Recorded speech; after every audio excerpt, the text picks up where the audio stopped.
शब्द विचार रचना या बनावट के आधार पर शब्द विचार के 3 भाग किए गए हैं, रूढ़ शब्द, यौगिक शब्द और योग रूढ़ शब्द।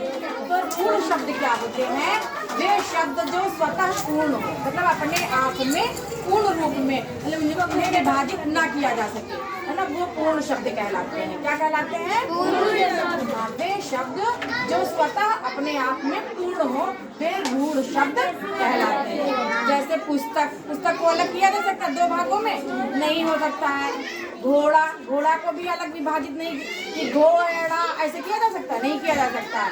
इसको बोलना ही पड़ेगा पूरा, है ना। घोड़ा, सुबह, खाना आदि ऐसे जितने भी शब्द हैं, जैसे काला, नीला, पीला, जिनको अलग नहीं किया जा सकता है, वे रूढ़ शब्द कहलाते हैं। ओके, आ गया सबकी समझ में?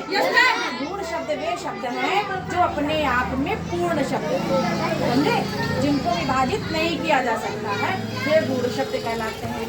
अब आता है नंबर 2 पे आपका यौगिक शब्द। यौगिक शब्द क्या होते हैं?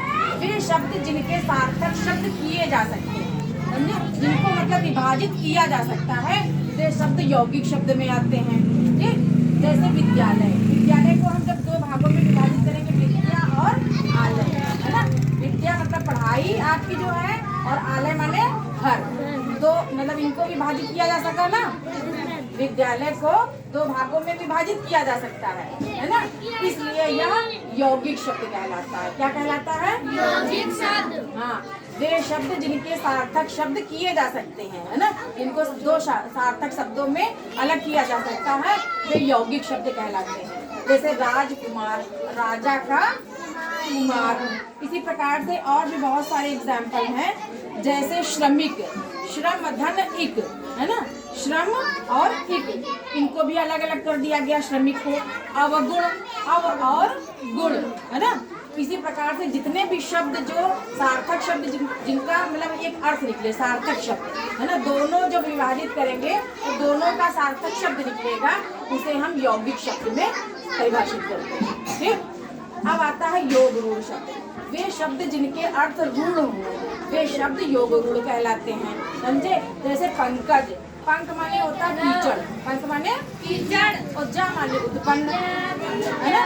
जैसे पंकज, पंकज पंख माने कीचड़, जा माने उत्पन्न, पंकज। उसी प्रकार से जलज, जलज माने भी कमल होता है ना, जो जल में उत्पन्न हो, जल, और जा माने उत्पन्न होना, जा का मतलब क्या होता है? उत्पन्न होना, है ना। पंख माने कीचड़, जो कीचड़ में उत्पन्न हो, और जैसे जलज कर देंगे तो जल माने पानी, है ना, और जा माने उत्पन्न होना, जो जल में उत्पन्न हो। ठीक, जैसे शंख भी जल में उत्पन्न होता है ना। ऐसे लंबोदर, लंबा है उदर जिसका, है ना, वो क्या कहलाता है? लंबोदर। नीलकंठ, नीला है कंठ जिसका, वह क्या है? नीलकंठ है। दशानन, 10 है आनंद। देखिए, ये भी एक बात ध्यान रखो कि ये इसमें जो योग रूढ़ शब्द है, इसमें समास का भी प्रयोग किया जाता है। ये सब समास में आते हैं ना, लंबोदर, नीलकंठ, दशानन, है ना, ऐसे शब्द, तो ऐसे भी आप ध्यान से कर सकते हो, इसका समास भी बन जाता है, है। और जो यौगिक शब्द है वो संधि से संबंधित होता है। जैसे संधियों को अलग किया जाता है, संधियों का विग्रह किया जाता है, उसी प्रकार से यौगिक शब्द भी होते हैं। ठीक, अब आगे समझ में। ये रचना या बनावट के आधार पर शब्दों का विभाजन किया गया है। किसके आधार पर? रचना या बनावट के आधार पर शब्दों का विभाजन। ठीक, आगे पढ़ाते हैं इसी प्रकार से तत्सम और तद्भव।